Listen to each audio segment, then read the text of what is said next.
All right, thank you, Sean, and welcome everyone. And first and foremost, on behalf of council, I want to certainly thank each and every one of you for getting your name forward and on an issue that is really uh,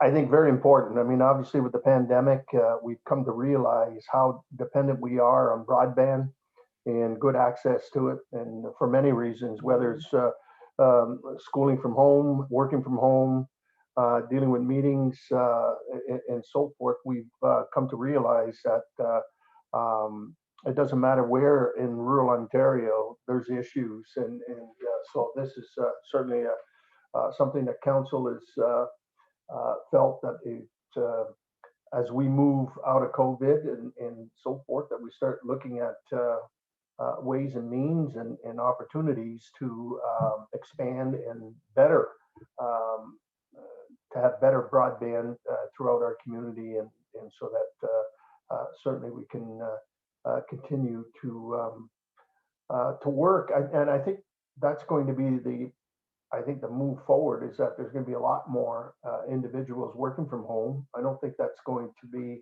the return to your the return to work piece.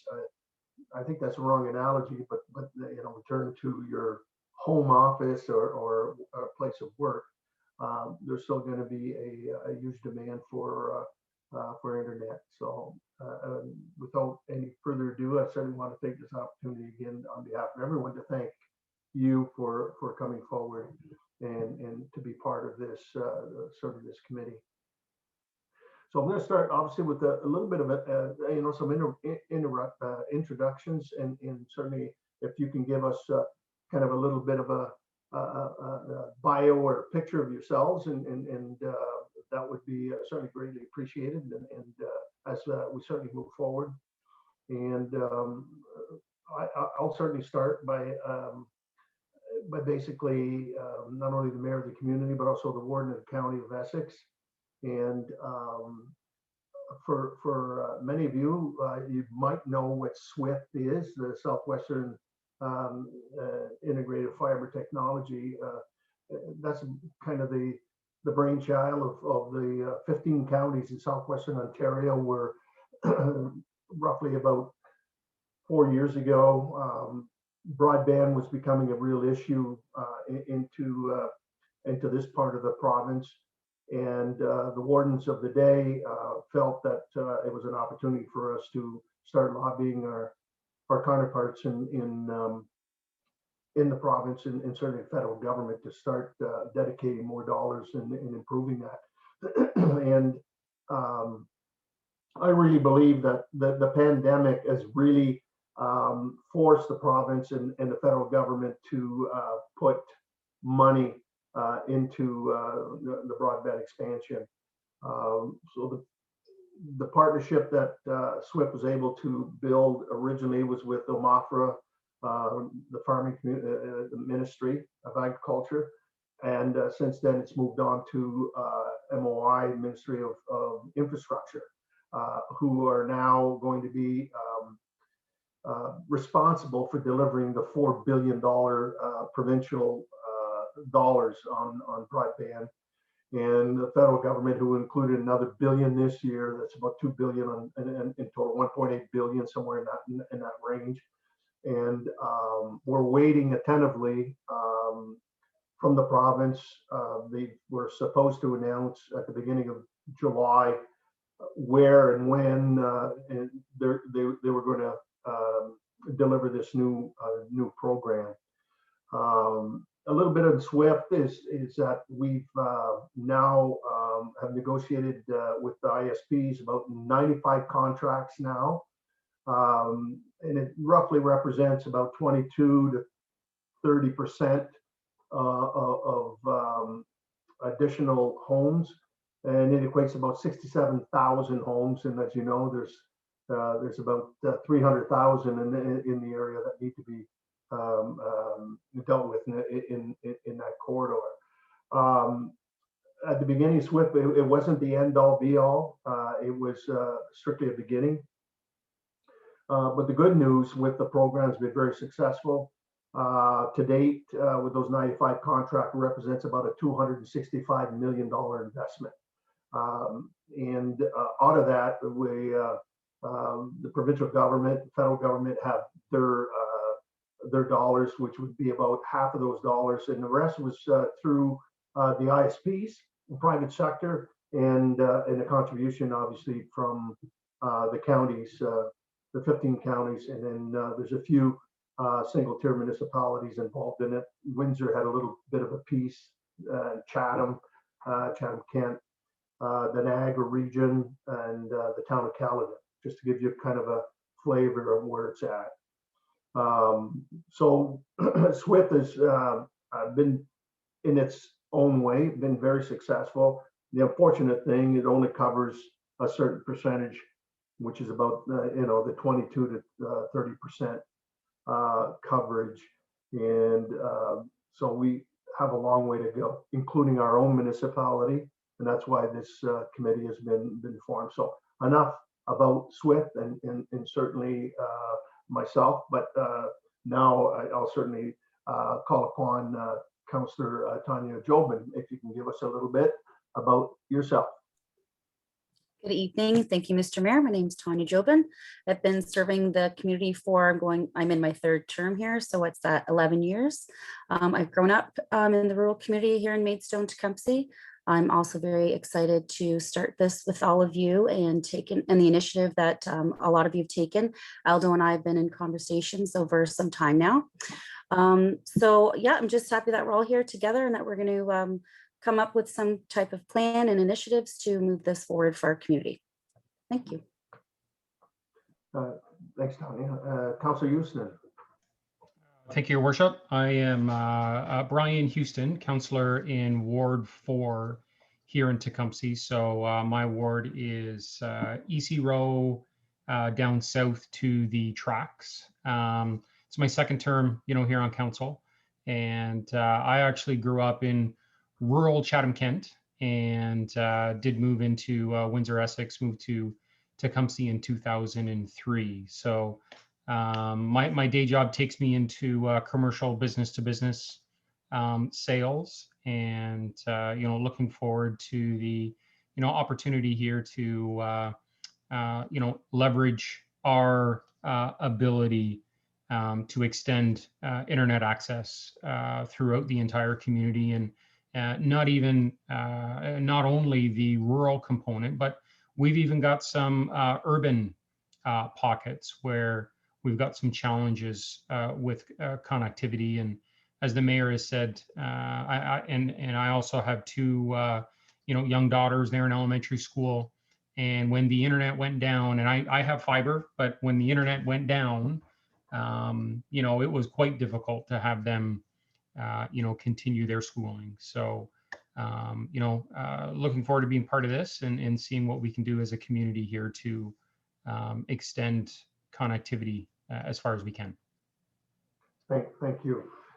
Darren Drulard. Yeah, hi. As Mayor McNamara said, my name's Darren. I grew up here in Tecumseh. We moved here in 1973. Grew up here, moved away, did my schooling, and then sort of got married, and then returned here to raise my own family back around 2005. Gone for a bit and back around 2008 for permanently. So I've been a member in this community for a long time. I've been involved in scouting and the Legion and other community service groups here. Currently, I work in media. I work with in radio and television media. I'm a broadcast engineer. So I my background is IT, and IT work through the background, but mostly it's fixing radio transmitters and everything. But as we found our own challenges, I've encountered some of these challenges myself with some of our radio transmitter sites. As you know, that the sites aren't located within townships or in the cities. Most of our sites are out in the county, and we do, everything is pushed via broadband now. So we've had a lot of issues where we're at the back of an end of a street, and trying to get connectivity into there has always been a challenge. And I've had to work with some of the partners to bring that, to facilitate getting that connectivity into these very rural spots. These very rural spots out in the middle of nowhere. So I'm hoping I can bring something, at least with my experience and what I've done, to the committee, and help in whatever way I can. Thank you, Darren. And I'll go to Dan Rosie. Thank you, everyone, and thank you, Mr. Mayor. Dan Grosu. I'm in the area here in the Windsor-Essex area, that is, since '97, graduate of the University of Windsor Computer Science, and moved to Maidstone a while back, a few years back, that is, and was immediately faced with this broadband challenge, which brings me here today. I am currently the acting Chief Technology Officer for the largest media company that deals with cybersecurity. And I have a lot of background in networking, IT, all this good stuff that I think should help us at least address some of the challenges that we have here locally. And I'm quite excited to be part of this. Thank you. Thank you, Dan. All right, we'll move on to Nicole Collins. Thank you, Mr. Mayor. My name is Nicole Colnett. I grew up here in Tecumseh in Lakeshore and moved away, and we're back here for work now. We homeschool 4 kids, and our home is up north of Huntsville, and it's very difficult. Same internet problems that you have out here in the rurals. You can't get connected, and you get halfway through something and it drops on you. And now that schooling is going more mainstreamed online, it's very important. I think that every kid has the access to equitable internet, because it really does hurt them in their education when they can't keep up with their peers, not only in the technology, even in just the finding of information. So that's why I'm interested in helping out. My husband has a background in building internet systems. He does the construction work for it. And so we're also interested for that reason. We know how much work it takes to get out to the areas, and we'd like to help push it out there. Okay, thank you, Nicole. And then Aldo DiNardo. Thank you, Mr. Mayor. Can everybody hear me? Yes. Yes, okay, good. So my name is Aldo DiNardo. I've been a practicing pharmacist for 27 years. I recently, 4 years ago, opened Maidstone Pharmacy, which is a specialty pharmacy that services homes for the intellectually challenged mainly, and the local residents of Maidstone and the surrounding area. Very excited to be involved with this. It's something new for me. I've never done anything like this. I think my experience with the internet, or the rural internet situation, is probably the poster child for why this committee needs to be working and working together towards some goal like this, because I started with a land-based provider at the pharmacy, then switched to mobile internet, then switched to line of sight, then was presented with a local provider that was going to charge me $300,000 to bring high-speed internet to my pharmacy, wherein it was literally 200 feet across the road. So, I think it absolutely needs to be done. And my pharmacy transmits very small bits of information. And when my service went down, it was very debilitating. So I think a solid high-speed internet is something that in this day and age, everyone should have the right to have, because everything is so ingrained and intertwined with the internet. So I'm very happy to be here with you all. Thank you. Well, thank you very much, Aldo. Now, I know we're joined as well with 3 of our support staff, and so I'll give them an opportunity to introduce themselves and who they are, so that you can put a name and certainly to the face. So I'll start with Margaret Isaac-Evans, our CAO. Thank you, Mr. Mayor, and good evening, everyone. So nice to meet you all. I'm the CAO for the town of Tecumseh, and I am really looking forward to the direction that this committee might bring to a problem that we've had, particularly in the rural area of the town, for quite some time.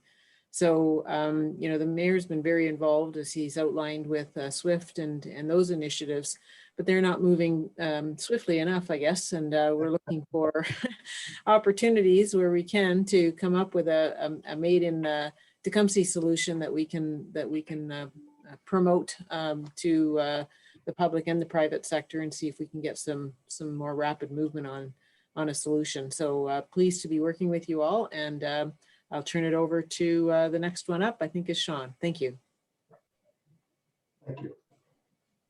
Thank you, Mark. So Sean Firth, and I've been with the town about 30 years now, and the last 22 of those years in the role as Director of Information and Communication Services.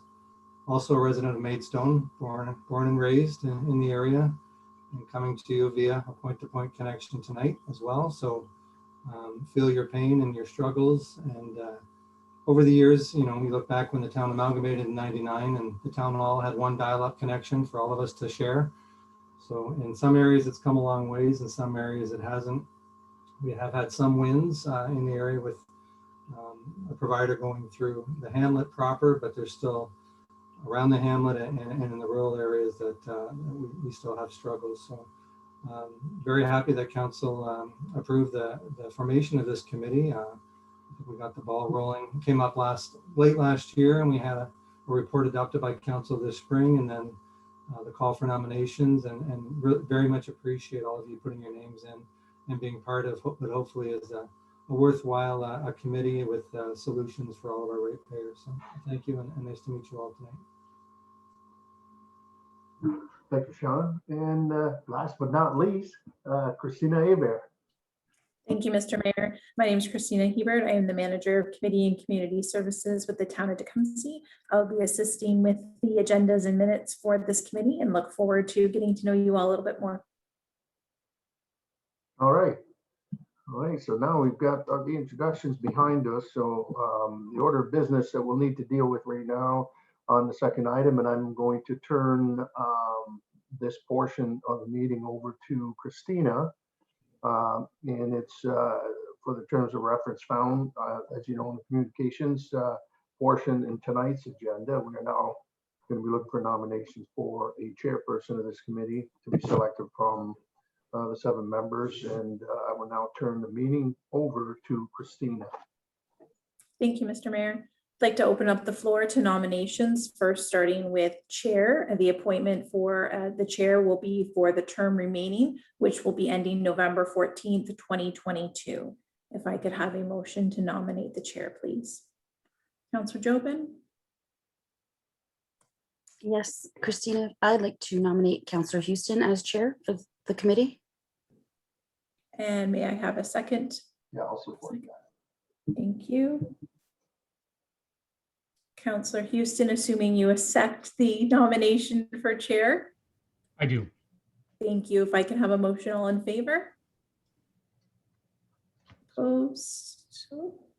Delayed. Perfect. Thank you. That carries. And I now open the floor to nominations for vice chair, ending similarly November 14th, 2022.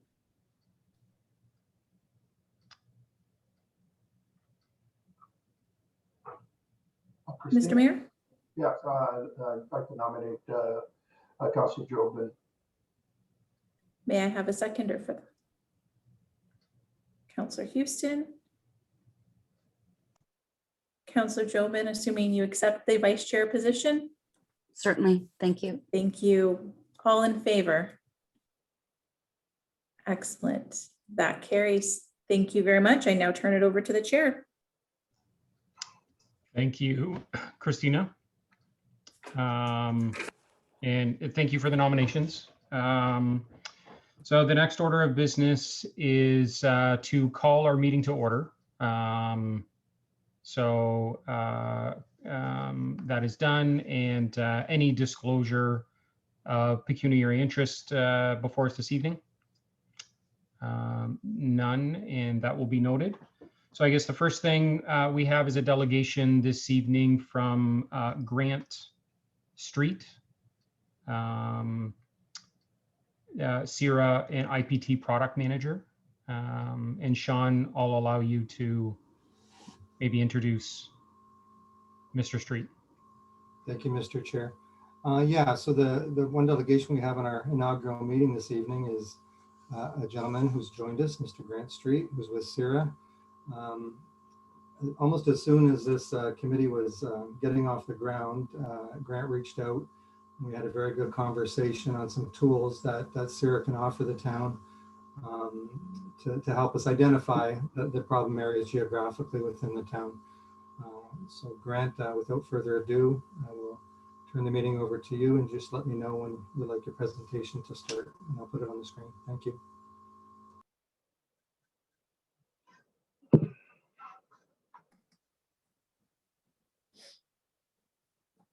Okay, Sean, if you want to put the presentation up.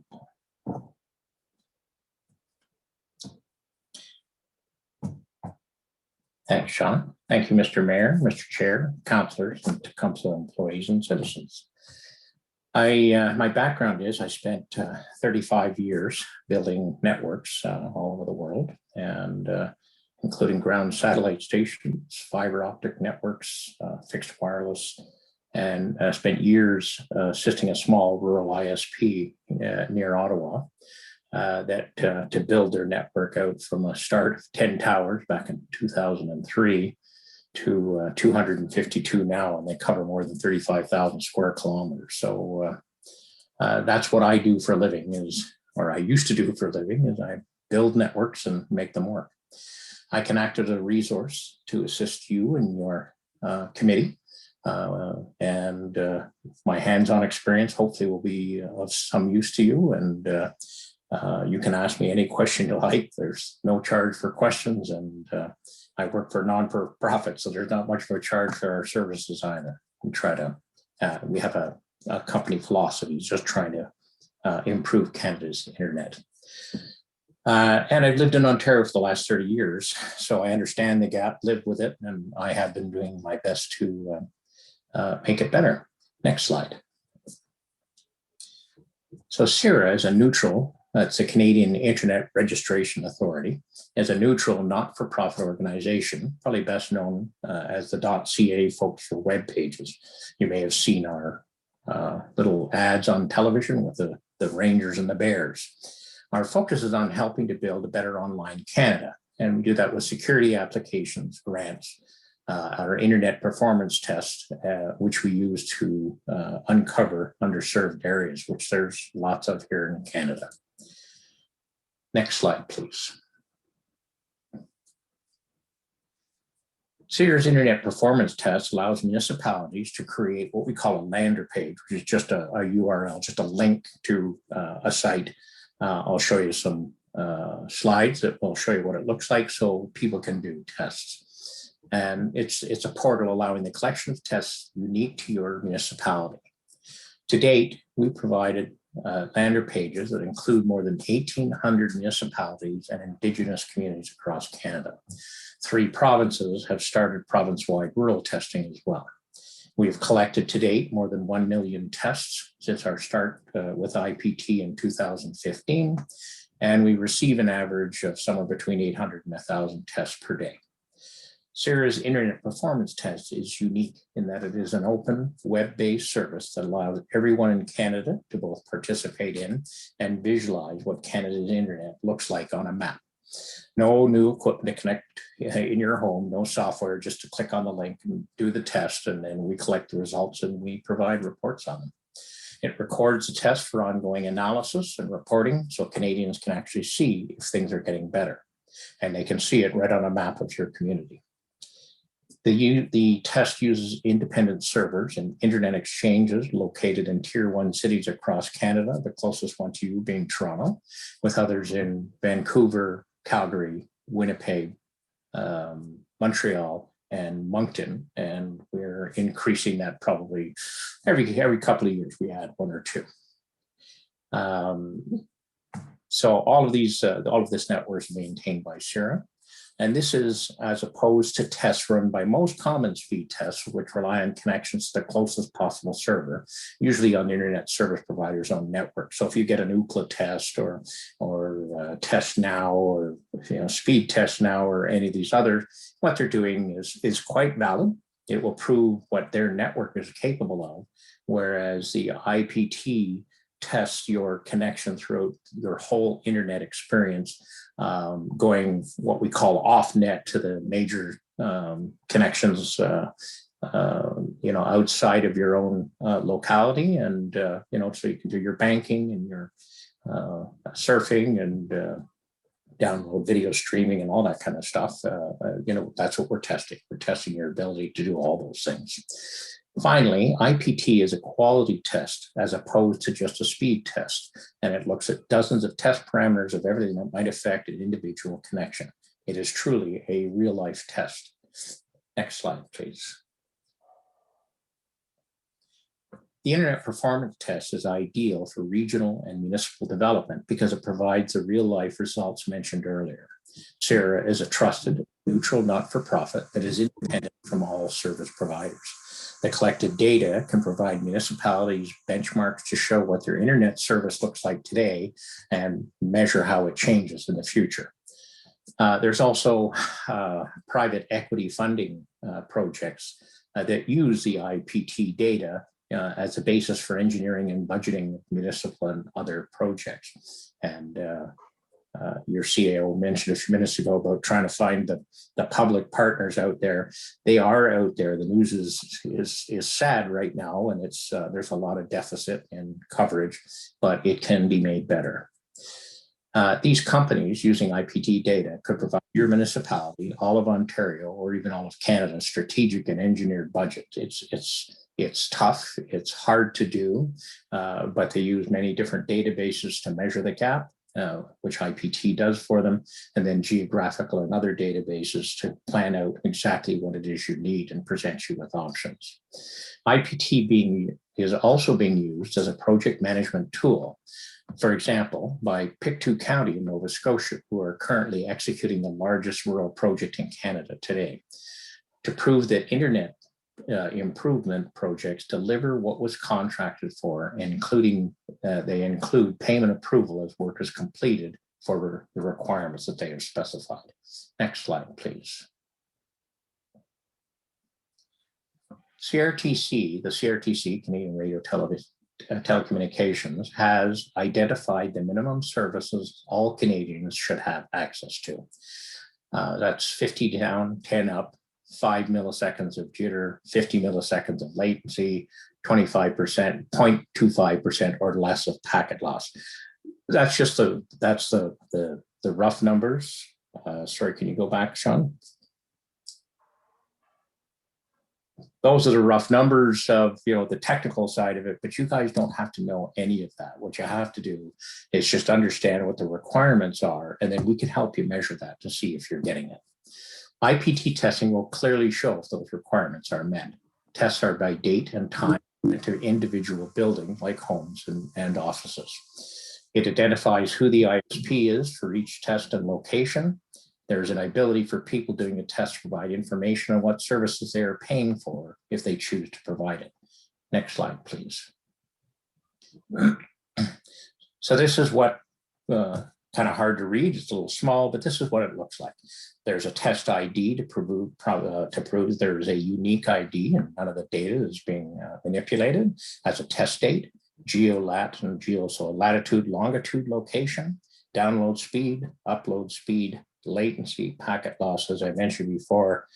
And sorry, Sean, for some reason, I must have an auto change in there or something.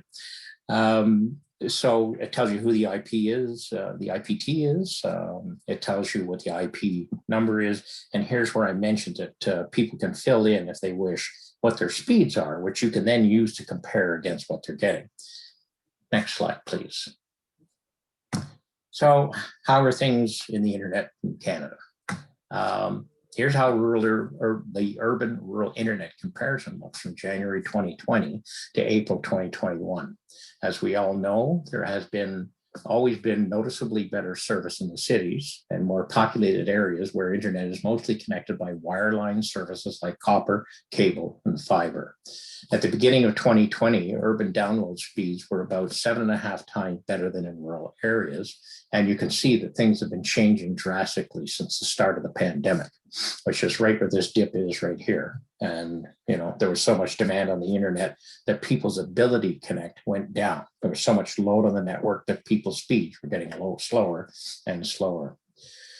Speeds in urban areas quickly increased. And again, you can see that within the purple here. It's a little up and down, but there's a gradual and significant increase because they have multiple options. They have Rogers, Bell, TELUS, you know, in the city, and they can very quickly ramp up their speeds to what is being offered, you know, by usually just paying more money or switching providers even. Rural areas, on the other hand, remained almost flat throughout this whole pandemic. The ratio changed from urban download speeds being 7.4 times faster to more than 10 times faster today. Just as a point of reference, upload speeds, not shown here, have gone from 11.5 times faster in urban areas to almost 15 times faster today. For people trying to work or attend school from home, it is a discouraging reality as both speeds and other quality of service requirements that IPT tests are important in today's pandemic environment, as well as for the future equality for rural Canadians. Next slide, please. So here's a quick look at Essex. They have a lander page from us. You can see that red is bad, blue is good. Red is down to 0 and blue is up to 50 megabit per second. What that's all about is the CRTC says, well, you know, we need at least 50/10 for everybody in Canada. So that's why we stop at 50. But if you hover over any of these blue dots when you're looking at your testing, you'll see the actual test. So if they're getting 100 megabit per second, it'll show exactly that test. Next slide, please. And here's Tecumseh. I just ran this a couple of days ago. You see the index here, it's less than 5.1, which is not good when you consider that the slowest speed that you can purchase in Canada is 5 down and 1 up. So it's less than 5.1, 5.1, 10.2, 25.5, and 50.10. These were chosen specifically because ISED has a map that shows what the service is supposed to be, and we're using the same bucket so we can compare. And Mr. Chair, I think you mentioned that, you know, you have problems in the urban areas as well, and there they are. There's less than 5.1 sitting there in, you know, your built-up area. And there's not a ton of tests yet, but as we collect those, if you choose to go forward, then, you know, we'll certainly get a lot more data and be able to give you a lot more information. Next slide, please. So, public-private partnerships. There's depending on who you talk to, just to provide 50/10 services across Canada will cost somewhere between $30 and $50 billion. So it's unlikely that the federal and provincial governments are going to, you know, belly up with that much money. So the private industry has been starting to look at this to see what they can do. And there is some good news out there with some very viable options that can allow municipalities to take control of upgrading their own networks, their own internet. Like the PIC2 project that I talked about earlier, public-private partnerships, or PPP, use proven funding options and experienced local operating partners to run the network. So you don't have to become experts in telecom. You know, you would be hiring an expert if you if you choose to work with some of these private equity firms. Municipalities do not have to become experts or internet operators. PPP can combine applications for government funding programs as part of any planned projects, or focus just on government funding if that is your preference. There are many options these companies can explain to you, and the choice is truly up to you. And I'm more than happy to make introductions or at least guide you in the right direction.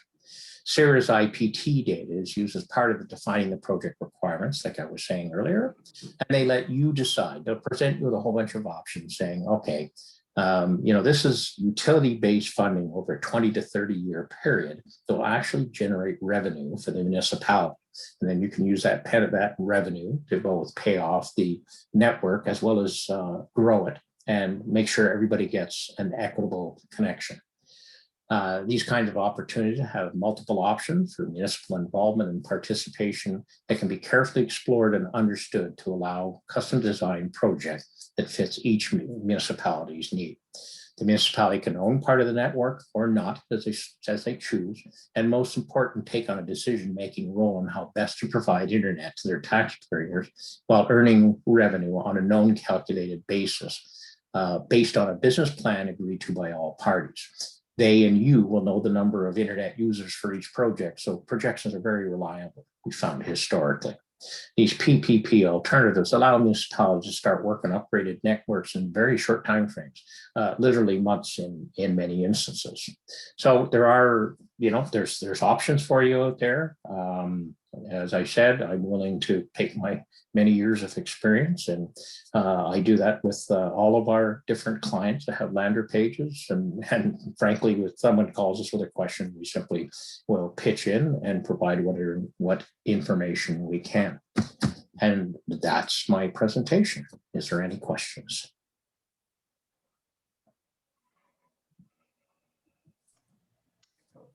Well, thank you, Mr. Street. Mayor. Yeah, just on a couple of points that you brought up, Grant, of interest is some of the issues that we face with, as you know, I chair the SWIFT group, Southwestern Ontario group with the 15 wardens. One of the things that when we look at the CRTC, the 5010, when you look at their grid and their mark, when we were looking at projects within all of the counties in that, there are many areas within their grid where they say, no, we're not going to fund it here because you meet the 5010. Now, I'm sure you must have encountered that in many other areas where we've had to indicate to them that your 5010 is outdated, number one, but the mapping itself wasn't accurate enough. And but at the time, dealing with the province in Mafra, who were delivering the dollars, even the federal and provincial piece, they basically handcuffed SWIFT in terms of when we're dealing with the ISPs that no, you need to go in this certain area because they're identified under the CRTC 5010 as, yep, we're going to fund that in. But for a great example of that, and I'm going to use the town of Tecumseh, they looked at the 5010 or the so-called grid from CRTC. They said, no, we're not going to fund in Tecumseh because you're covered. And we said, really? And so there's many of those areas within the county. So that was problematic in certainly those terms, and certainly how we're going to reach out to get some of those dollars. The municipality alone can't do it because some of the subsidies, what we found on average for one home, and why the ISPs are not interested in the rural areas alone is they need the subsidy up to $4,000 per household. And so that was kind of the low hanging fruit. Now it's some areas, it's $6,000, $7,000 to $8,000 per home. And so those subsidies are very, very important. But the battle, and I'm sure you've fought those battles, try to convince CRTC that their mapping hasn't kept up with the times really. And the pandemic really exposed the vulnerability of that system. Yeah. So, your comments on that. So the CRTC and ISED both report on supposed service levels. And the way they do that is the internet service providers, and that includes Bell Canada right down to little Joe's Steakhouse and internet company down on the corner, they have to report to the CRTC and ISED on an annual basis what coverage they have that's changed.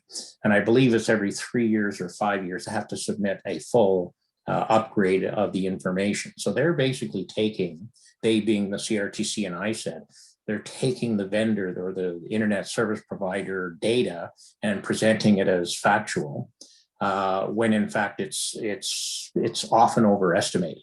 You've got a guy sitting at a computer. He's trying to say, oh, okay, well, where's all of my network? I work for Bell Canada. So they try to describe that, and they will report it by these 25 square kilometer hexes. That's how the data has always been collected. So they say that hex is covered. And then if you look at a map, it looks like it is. But in many instances, that's not the reality. And so part of this, the whole solution to this is collecting that data where I showed you, if we can encourage as many people as possible to actually tell us what their download and upload speeds are, just that, then we have something to work with where we can say to the CRTC, and I said, well, it's not that. If you do, and I filed government applications for years, and there's always a way to report what you think is the real data. And in this case, for the Universal Broadband Fund, for example, it is a spreadsheet that actually could probably only be totally finished if you went house to house in the middle of a pandemic, which is, of course, not realistic. But all we need to do is match test results with addresses, which you have in your tax rolls. So if we have a geolocation and you have your tax address, we can link the two and provide that detail to support your application. The challenge we're going to run into, or that you're going to run into, is that right now they have $2.8 billion they've released into the Universal Broadband Fund. So far, they've received 1,700 applications worth a little over $8 billion. So not all of them obviously are going to get approved. So they're going to be selective, and the person that brings money to the table has the best chance of actually being able to participate and get those things, because in the case of Bell Canada, they'll put 50% into the pot. And the challenge with that is, they themselves are going to have working challenges because their networks don't extend into the rural areas today, except by copper wire. And the copper wire has deteriorated to a point where most of it does not work very well anymore. So there's all these challenges, but there are solutions. Right now, the government is considering opening up access to telephone poles to both small ISPs and municipalities. Kind of a double-edged sword, because your right of way will be kind of at stake here as well, and you don't want all kinds of yahoos, getting into the right of way and doing who knows what. But still, that will give you the opportunity to use those poles if they ever pass the law. Because it's always, and the devil's in the details. Right now I've seen applications for hydro poles take 3 years to get approved, and we just don't have that time anymore. In Quebec, where I have built networks as well, they have 30 days to reply, and if they haven't replied in 30 days, you can start building. And they have no say over that on Hydro Quebec. Just they'll respond probably within 10 or 15 days, because they know if they don't, then people are just going to start putting up their equipment. So anyway, that's not going to help us here, but that's where the Ontario government is trying to go, the provincial government.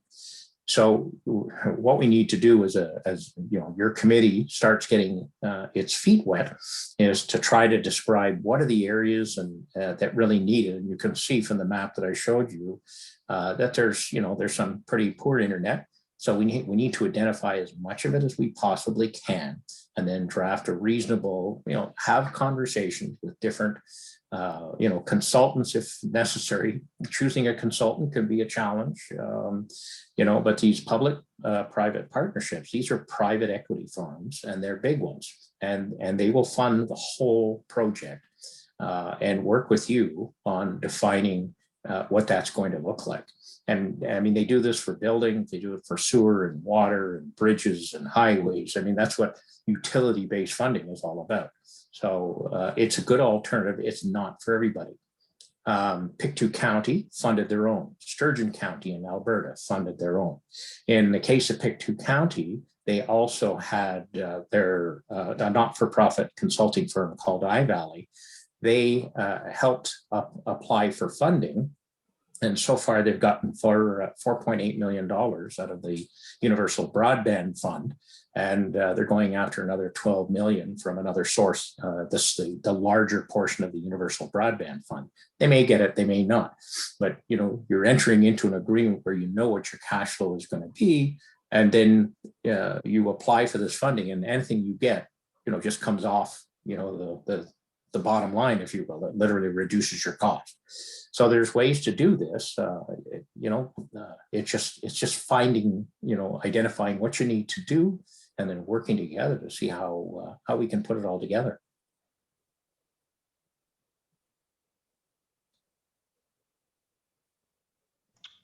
Dan. Through you, Mr. Chair, for our esteemed guest today, I think I wanted to sort of second a number of concerns that the mayor had brought up. And I took a look at the data set on the performance.cira.ca website there and looked at a number of the measurements. And I see our area here being very misrepresented in the measurements. Misrepresented in the sense that we find areas in Windsor where we have 728 tests with an average of 53 megabits per second download speeds. And we have an area in Maidstone, which I'm very familiar with since it's very, very close to my residence, that shows 581 tests with 183 megabits speeds. Now, anybody would question why we even have this issue tabled here when your data shows that we have an ISP that can provide 581 test cases that show 183 megabits per second download speeds. Now, I can tell you as a matter of fact that those are erroneous measurements. Those are erroneous measurements by location, by speed, because there is absolutely nothing in there that would generate that kind of speed. The only possibility that we would find there is that there is some equipment on a particular tower that wireless ISP uses that has that capacity at this point, right? So the question that I have for you is, how should this committee, or how much should this committee rely on the data that you present? Because the data you present is crucial to us obtaining funding and to us putting the case together for the need that we have. So where is this test data coming from? I'm sorry. This data is coming from performance.cira.ca. Okay. In Grant, I know exactly which test result he is mentioning. It is just south of South Talbot Road, between the 11th and 12th concessions, south of number 3, and west of Manning Road or County Road 19. I noticed that one. I actually texted to Sean. So Sean, I'll let you go ahead.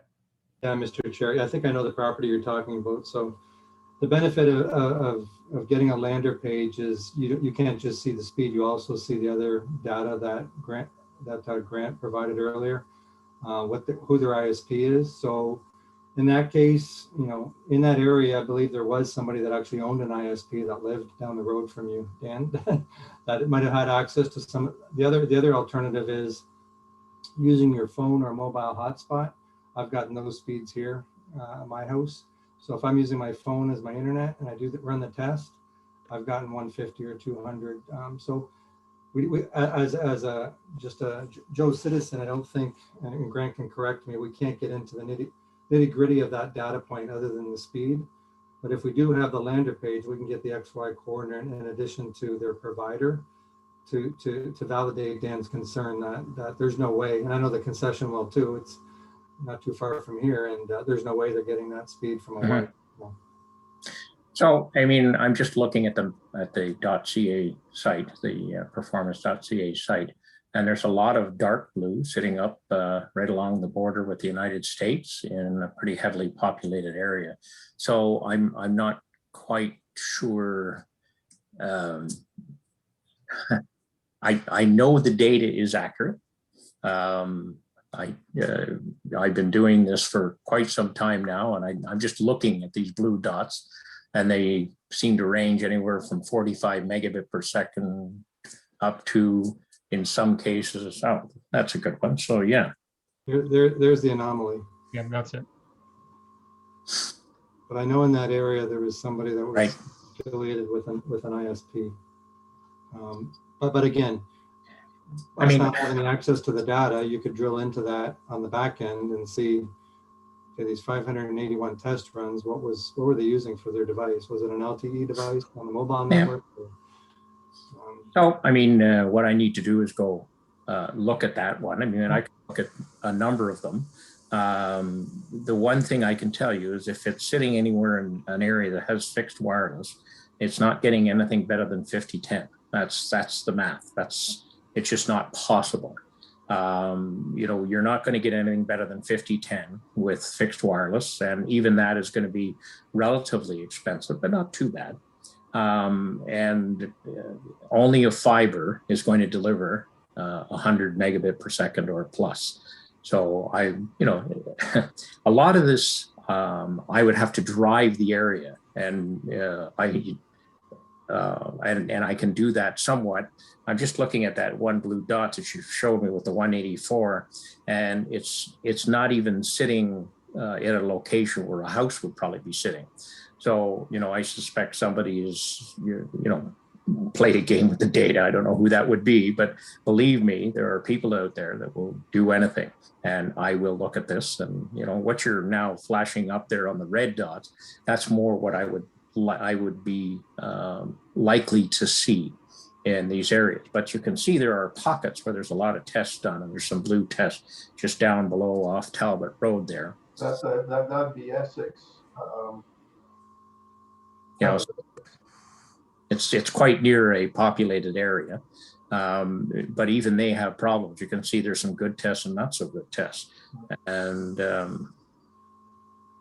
anyways, I'd have to look at each individual one to be able to answer that question. But I'm confident that 90+%, 98% of this data is blatantly accurate. As a matter of fact, this is the first time I've ever had someone tell me that it's reporting speeds too high.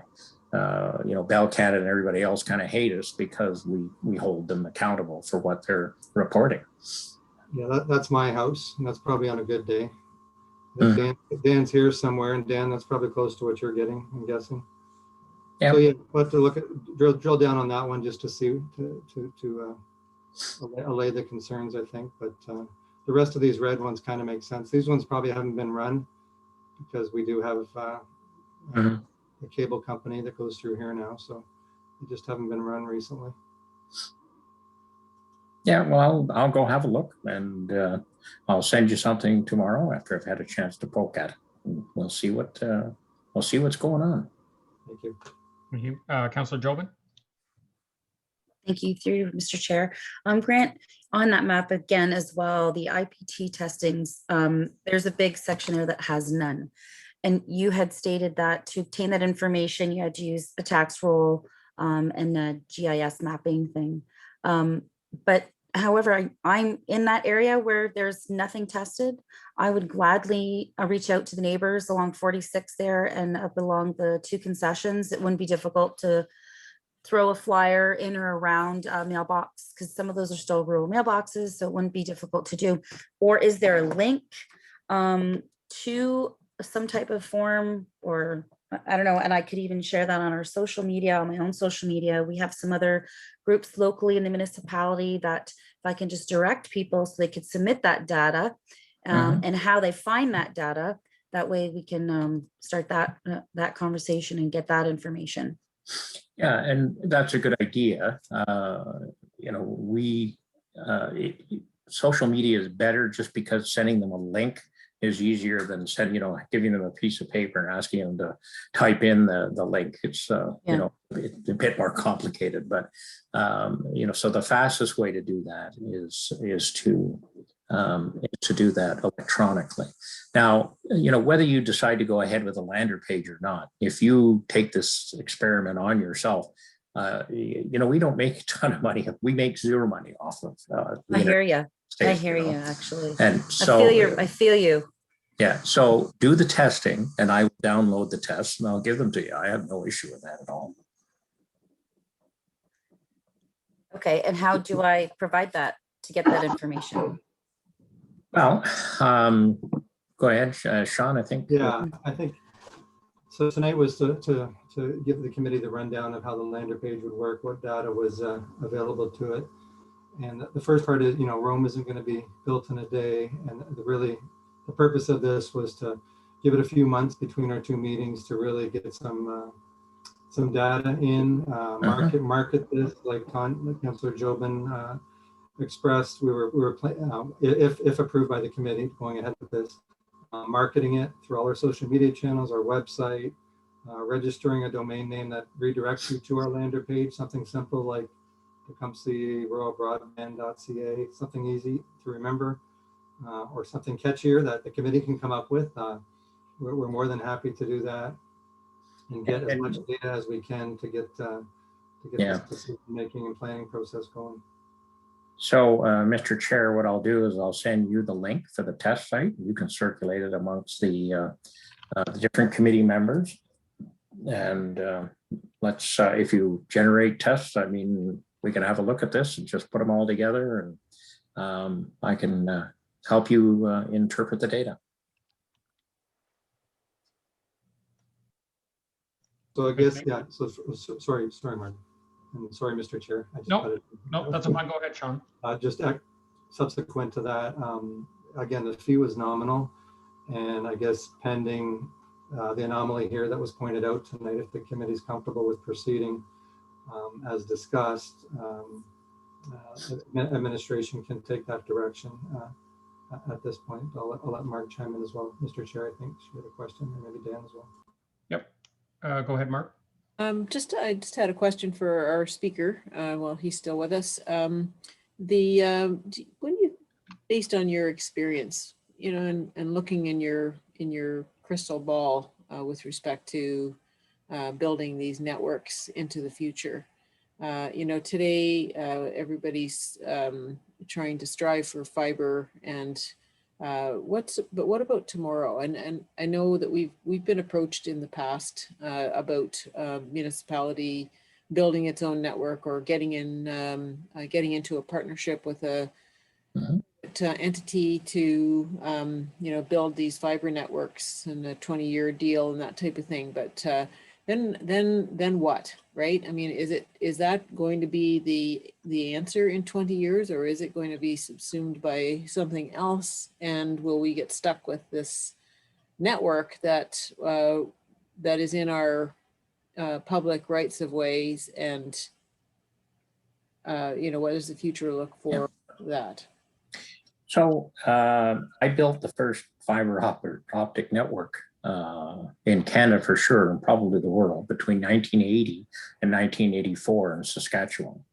That fiber is still in the ground and working. However, the technology has, as you've seen, it changes drastically. And it was experimental. We literally took a model from the Bell Northern Research people and built a factory using that model. And they've made such advancements in fiber that my opinion is that if you have a fiber to your home, that should be the last internet you'll ever need. Because now they've gotten to the point, and you can thank Newbridge for this, and in the way they put massive amount of data along a single fiber, you will find that all they have to do now is upgrade the hardware at each end, and the fiber itself will be, it's like the water. It just runs down the river, and it's always going to be there, and it's always going to, well, we hope it's always going to flow. But fiber, it will be there forever. And with the exception of a few, occasionally someone's going to dig it up with their backhoe, and it won't happen very often, but it will happen. That fiber will be solid and reliable for many years to come. really, we're getting to a point now when I'm talking to different municipalities is whether the question we should be asking the homeowner is, do you have a fiber connection? Yes or no? That needs to almost be the first question. And if they have it, then we got to find a way. Then we plotting them on these maps with those performance speeds that we see. If we know there's fiber there, then it's extending that existing fiber network to everybody's home. And you're probably going to have to do it in several steps. So you'll build a hybrid network, fiber to everybody you can reach in the short time frame, and I'm saying 1 to 2 years. Everybody else gets fixed wireless through a 5010 connection. But then you work out a deal with whoever you're going to do with whatever you're going to do with your funding, you work out a deal with them. And particularly with a private equity firm, they're going to want to make this successful because they're going to work with you and they will want to put as much fiber in, and then you guys are going to make that decision: fiber rich or fiber poor. And then you'll probably select something in the middle, where once you've got everybody hooked up that you can do in the first 2 years, and you've got everybody else on a fixed wireless, it's giving them a minimum of 50-10. And the internet's suppliers are always saying up to a certain service. Well, we've got to work out a contract where when people are putting an internet connection into your community, that they guarantee a minimum speed, and that we hold them accountable for that by testing with the IPT. And that will give you a pretty good idea. You'll see the fiber fill in, you'll see those hexagon turning blue very quickly. And then you got to start looking at everybody that only has the 5010 and say, okay, this year we're going to extend into this community or this area of Tecumseh until it's all covered. I mean, and so you end up with a hybrid, start with a hybrid system and you end up with a fully fiber system. Takes a while, but the surprising thing is, the big guys, I've seen them over my shoulder for years. The small guys are reliable, they're harder working, they're faster on their feet. And we just put, just before I left Storm to join Sierra, we finished putting in a 22-mile fiber run plus another 16 miles into every home, going up the driveways and that. And we did it in less than 6 months. It's doable. And by the way, we ran into solid rock all the way from the road where we started to Clayton, and we were doing it in the ground. And we still got that project done in 6 months because the small guys will persevere for you. And that's what will happen is if you get an equity firm in there, they're going to be working with local people to build an open access network where any IPT can use the backbone to supply service. And so that'll give you some competition as well, may bring down the prices, you never know. But that fiber, sorry to take such a long answer there, long route to get there, that fiber network should do you for many years to come. Follow-up question, Mr. Chair, please. Yep. Oh, thank you. So does this make any sense to be a utility? Like, it seems to me that it should be, what's the difference really between hydro being available to every home and fiber being available to every home? Like, it seems to me that a utility model should. There's zero difference. Yeah. You're absolutely right. There should be fiber to every home. And see, remember that when the hydroelectric came to be, there are huge incentives. And I mean, take a look at Canada building a railroad from one coast to the other. I mean, when they decide that it's a significant investment they're willing to make for the good of everyone, they will do it, or they used to do it. It doesn't happen that way so much anymore. And the numbers I threw out there, they're not jokes. I don't know if it's 50 billion, but 30 billion doesn't sound wrong to me. But it's not going to be 30 billion for your township, for your town. You'll be able to you'll be able to budget it out yourself, make informed decisions about what it is you want to do, and then execute them. And you'll find that it'll get done pretty quickly. Thank you. You're welcome. Thank you, Grant. Any other questions? Mayor, go ahead. Yeah, just to the point, with SWIFT, where when we had a lot of the tenders and that, we basically pushed for local ISPs. We have a lot of small mom and pops, roughly over about 57 or 58%. And these are local folks, the local businesses. Some are nonprofits within the organization. You're absolutely right. They are quick. They pivot very quickly and get certainly the job done.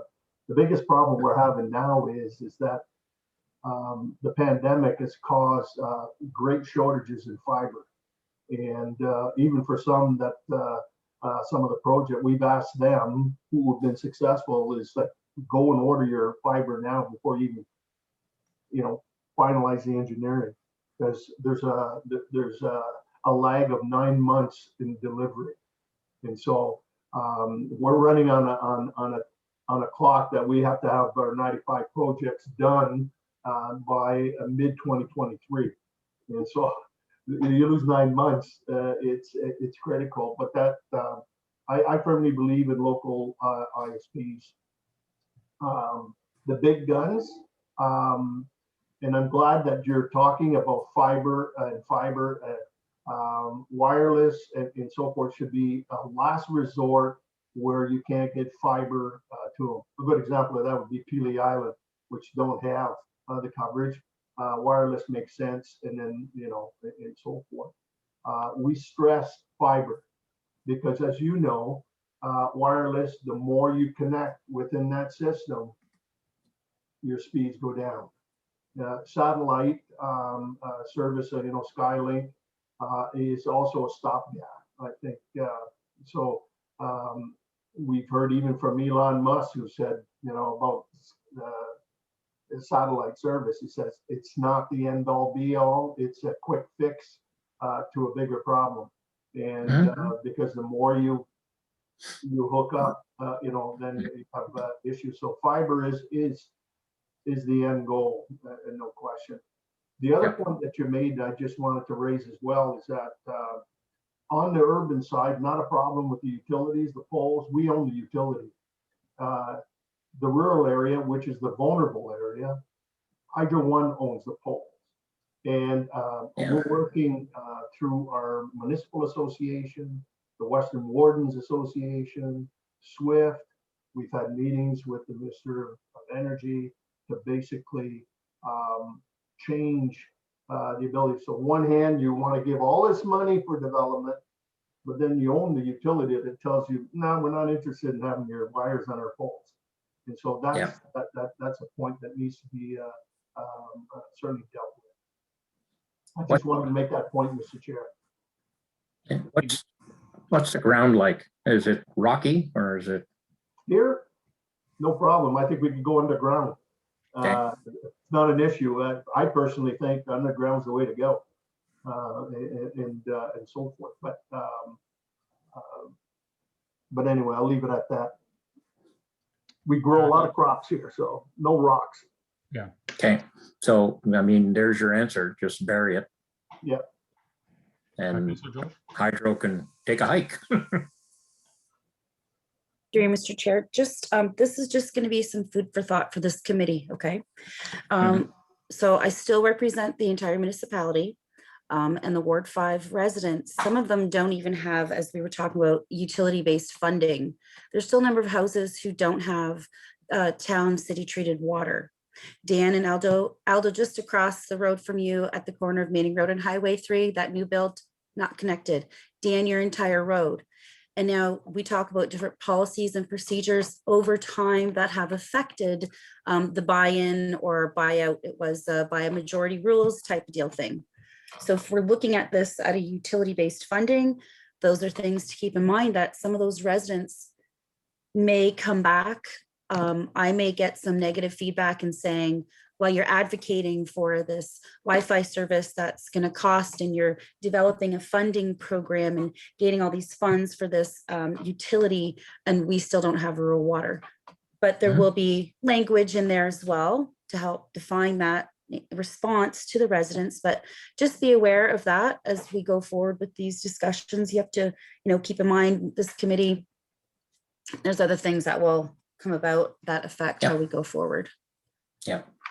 Okay, thank you. Thank you, Councillor Jobin. Dan? Through you, Mr. Chair, if I may put forth a motion here that we direct administration through council, obviously, as our mandate states, that we create this landing page and with CIRA's assistance, obtain the measurement data for our area. However, the only stipulation, I guess, that we would get maybe access to the raw data. So in conjunction with some help from CIRA and administration, we have the ability to run our own analysis on the raw data, so we understand exactly what our areas of concerns are experiencing. Yeah, all lander page clients have access to they can download the data all day long. And Sean, is that something that we require right now a motion for? I was hoping tonight that the committee would give administration guidance, I guess, or authorization to proceed. I'm not sure. I'll look to Margaret, to Christina, as far as maybe Margaret, advisory committees go, but we would have money in the budget for sure to cover this if the committee is agreeable. Through you, Mr. Chair, I think Sean has already indicated he's got funds within his operating budget, and it is an operational decision, but I think he is looking for the support of the committee to go in that direction. So a motion would be helpful in that regard. Okay. Christina, as Dan has, kind of put forward, what would be the appropriate motion to direct Sean then to go ahead with a landing page and begin collecting the data? Through you, Mr. Chair, if I can just respectfully suggest that the Rural Broadband Advisory Committee supports the initiative and services provided by CIRA to develop a lander page and appropriate data analysis.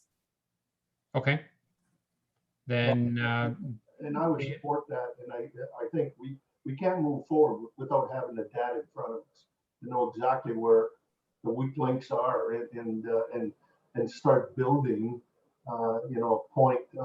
I'm going to use a point of attack to deal with that particular issue. And so it starts with data. Right. So moved by Dan, seconded by Mayor McNamara. Any questions or further comments on the motion? All in favor? Yep. Opposed? And that carries. Well, any further questions for Mr. Street while he is here and available? Darren. Yeah, I'm just wondering with the performance pages that we've all been on, and obviously I ran my own tests from my house while we were talking. Should we actively be encouraging residents to submit data to that? I think, is that something that's going to be helpful for you in building this data, not just once the landing page is constructed and released, but even beginning now? Should that be put out there through the people we know and our own contacts, and just throughout town, and spreading the word, and hey, everybody go to this page and click the link? Yes. No matter where the data comes from, either the main page or a personalized lander page, it all ends up in your bucket.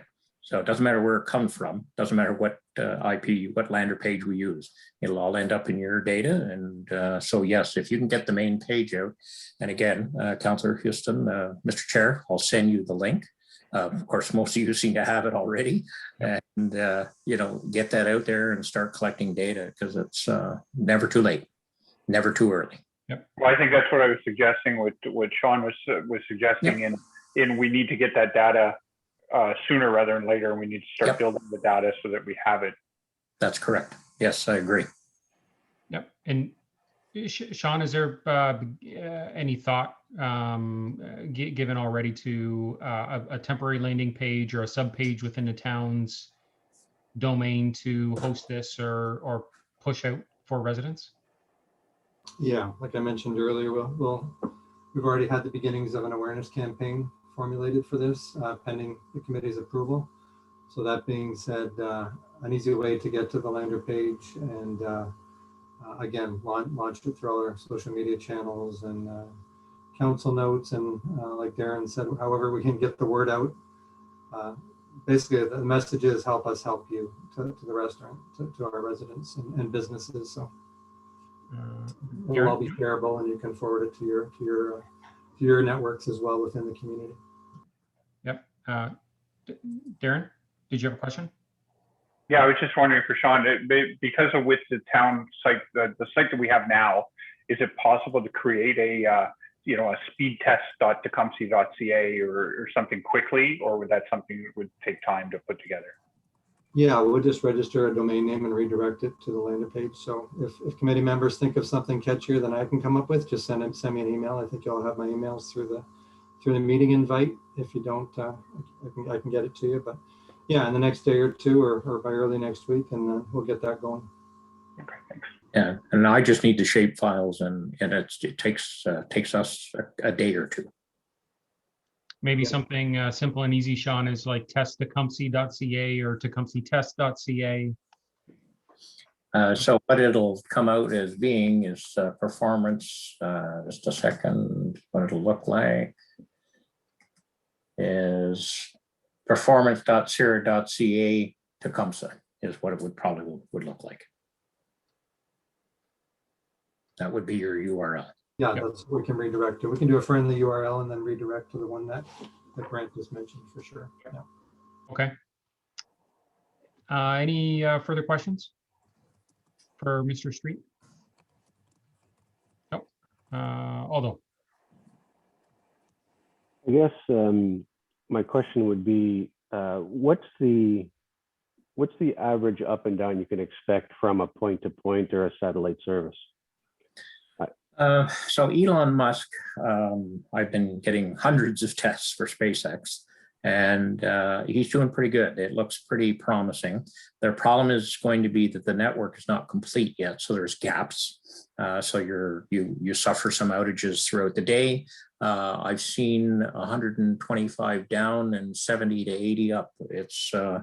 It's encouraging, but we won't know how well it works until we've had some snowstorms and the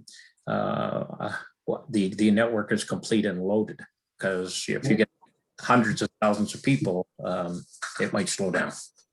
So if I may, just all those comments, on the satellite, and this is right from Elon Musk himself.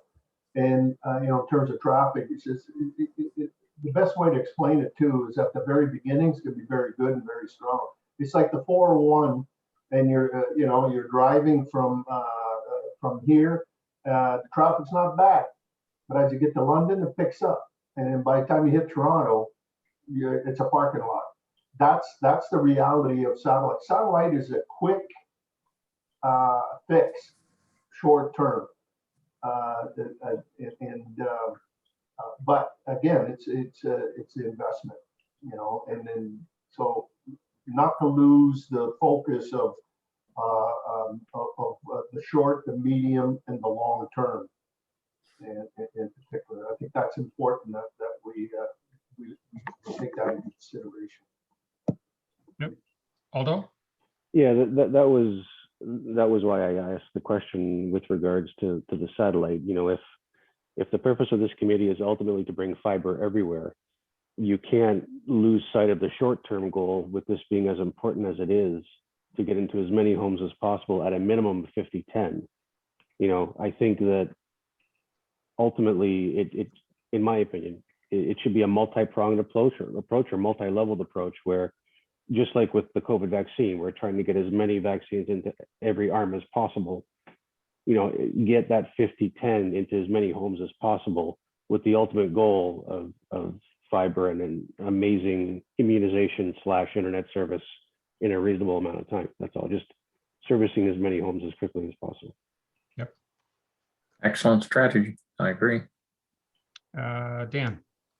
You, Mr. Chair, if I may add a couple of bits of information here as a beta tester for the Starlink product. I can attest that it doesn't scale well. It works well at times, but at times it's got quite the issues to an extent where I personally haven't been able to have a lengthy Zoom meeting over that link without it dropping. Yep. It is a stopgap solution, that's for sure. I don't know how scalable it would be for our area, even if available or when available. There are sort of radio-based solutions that probably would be more scalable as a stopgap. However, we have to consider the cost involved in those solutions. I personally have spent a lot of time investigating those, and although if you want to chat about this, we can certainly exchange notes on this topic, and I can provide some further insight into this. However, fiber is certainly the best option for our area, right? And if we want to consider a stopgap solution, I think radio would be the next best thing. That was it. Thank you. Nicole? I just also wanted to mention, we use a satellite internet provider up at home, and it's not reliable and it's very cost prohibitive. It's $280 a month for us to have, and it's only 200 megs. And so it's great if it's a stopgap solution, but if people can't afford to use it, then it's not really a solution for the community. I agree. It can be very expensive. Yeah. Okay. Thank you. Any, I guess, any closing remarks, Grant? Just I'm available. I'm kind of like a tool in the toolbox. If you have any questions at all, just email me, call me. I'm here to help guide you in any way I possibly can with all of my experience and whatever else. Yep. Well, thank you. I know I've learned a lot already about internet and connectivity, and we will be sure to, push out the link and collect as much data as we can prior to our next meeting. So, yeah, see if you can get a local news organization, electronic news to send out. We are doing a test in Tecumseh. Please submit your test and get them to give them the link and let it rip. And Sean, I'll see if I can get that. I'm going to see if I can do a two-step process to get a Tecumseh lander page released in the next day or two. And then we can add shape files later. We don't need to do everything today. We just need to have the basics, and let's see if I can take care of that. great. Good, thanks. Thank you. We'll be in touch. Okay, great. Thank you very much, everybody. I appreciate your time. So moving on, we do have a couple of communications here on the agenda. We do have our terms of reference and our procedural bylaw. Christina will have to receive both of these. And is there any mention of either of these that you had in mind in particular? Thank you, Mr. Chair. We would be looking for a motion to receive the communication items. Sean, I believe, may touch upon the terms of reference in a bit more detail, so I would refer to him. Okay. Sean, did you want to touch on the terms of reference just before we receive those? I can, sure. Thank you, Mr. Chair. I guess just for our viewing audience that's out there tonight, we do have on the agenda tonight our terms of reference, and really just wanted to focus on the objectives of the committee. These are, I guess, how many are there here? 13 different areas that we're looking. The big thing is advocacy and awareness, I think, is what we're about. And once we get through that part and this fact-finding mission in the first few months to get kind of our hitting the ground running here, then at that point I've had other ISPs, utility companies, Windsor Essex, a lot of interest in the community with this committee already. So we didn't want to put too much on this first agenda. We just want to get the ball rolling with the awareness piece. But going forward, we do plan on having more players at the table at these meetings. And as the committee evolves and our advocacy and advising our municipal council in the coming months, looking forward to that. So just if anybody really wanted to drill down to see what the committee was about and what our focus is going to be during the term of the committee, for those that want to read it, it is included in tonight's agenda in the communication that we're speaking about now. Okay. Thank you, Sean. And secondly, we have the procedural bylaw. So if you were interested to learn more about exactly how the town's business is conducted, the rules that business is conducted, those are the documents that outline really how all of the business of the town is completed. So we won't go through those tonight, but they're there for your reading and viewing pleasure at any time. So I guess if I could just have a motion to receive the two communications in front of us, moved by Dan and seconded by Councillor Jobin. All in favor? Opposed? That carries. So that really takes us, we don't have any reports or unfinished business on the agenda this evening. New business takes us to the meeting schedule. And Sean, I know it was mentioned that likely the next meeting may be called into sometime in September. Yeah, I think Christina, we're trying to, if Wednesdays work for everybody, I think Christina has some input on a possible date later in September. Thank you, Sean, through the chair. Appears based on sort of an early poll of our inaugural meeting tonight, keeping in mind other council and committee meetings that take place throughout the month. We were suggesting Wednesday, September the 22nd, if that works for everyone's schedules. I know some of the committee members have expressed a need for the evening time. If the 6:30 time slot still works as well, we'd be open to continuing forward with that 6:30 time slot. Yep. Darren. Yeah, I don't know precisely for September yet, but I probably will have a conflict with Wednesday evenings, just on other community work that I do. But I mean, I can work around it if that's where the committee is going to be leaning towards. Okay. Maybe if there's any other conflicts, we could reach out to Christina and just advise. And I guess we'll.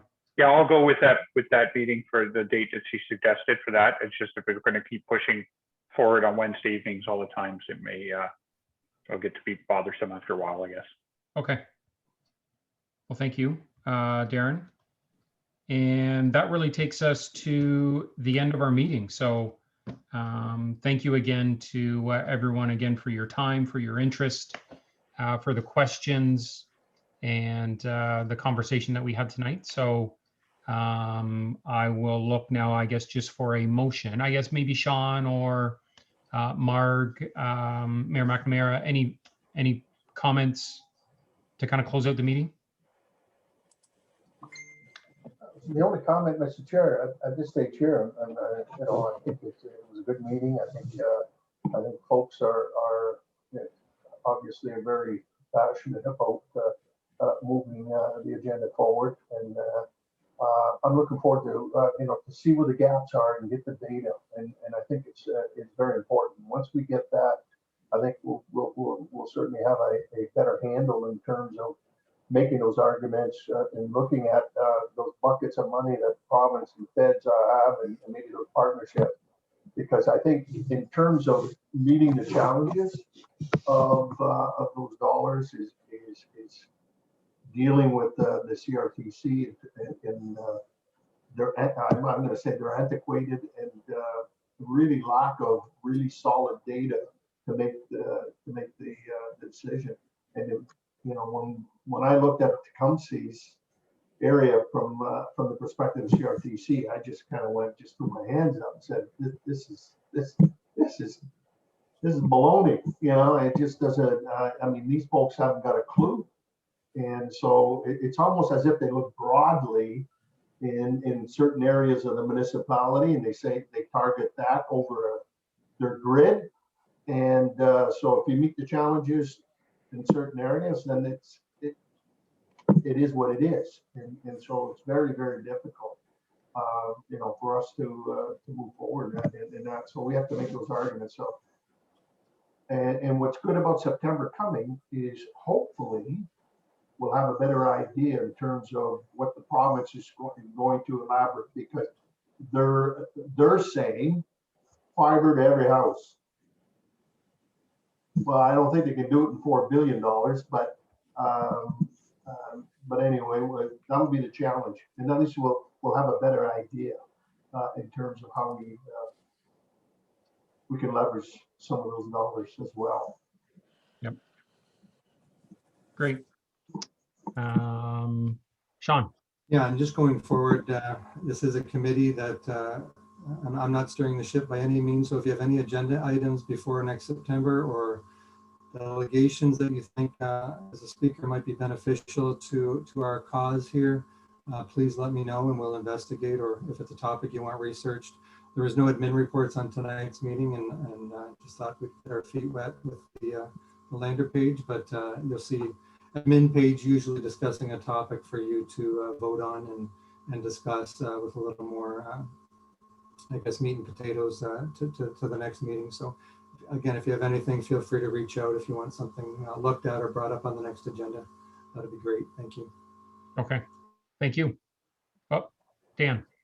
One additional item that I wanted to see if we can maybe do in a more formal matter, I don't know, introducing this as a new business or something, basically establishing some sort of an action item list, if you will, right, to direct administration as to what to look into in terms of new relationships, new initiatives, how we contact stakeholders locally here, and so on.